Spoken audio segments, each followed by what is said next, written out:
այս ամբողջ տարիների ընթացքում Հայաստան դաշինքը պայքարի կիզակետում ա եղել։ Մեզ քննադատել են, ասել են, գիտեք ինչ կա,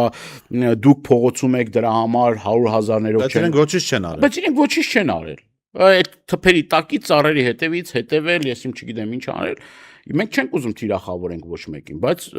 մեր անցած ճանապարհն էլ պիտի գնահատենք եւ հասկանանք, թե այս ընթացքում ով ինչ վարքագիծ է դրսեւորել։ Հիմա նորելու քաղաքական գործիչներ են հայտնվել, որոնք որ ընտրություններից մի ամիս առաջ փողկապներ են կապում, կոստյումներ են հագնում, լուրջ խոսակցություն են փորձում տանել, ասում են իբր թե մենք ընդդիմություն ենք, բայց ուղիղ սատարում են Նիկոլ Փաշինյանին։ Հայաստան դաշինքը հստակ հայտարարել է,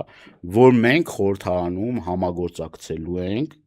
ընդդիմադիր ուժերի հետ եւ մեր նպատակը Նիկոլ Փաշինյանին իշխանությունից հեռացնելն է։ Մենք ընդդիմադիր դաշտում թիրախներ չունենք։ Մենք պատրաստ ենք համագործակցության առանց որևիցե մի ամբիցիաների եւ այլ։ Թող բարի լինեն մյուս քաղաքական ուժերն էլ ամենայն հարգանքով, մյուս քաղաքական ուժերն էլ հայտարարեն, արդյոք ազգային ժողովում հայտնվելու պարագայում իրենք ում հետ են համագործակցելու։ Ընդդիմադիր ուժերի թե Նիկոլ Փաշինյանի։ Էլ էսենց նենց լոլոներ չկարդան, չասեն ինչա ինչ։ Հստակ գալիս եք խորհրդարան, ձեզնից կախված է Նիկոլ Փաշինյանին հեռացնելը։ Դուք համագործակցելու եք թե ոչ։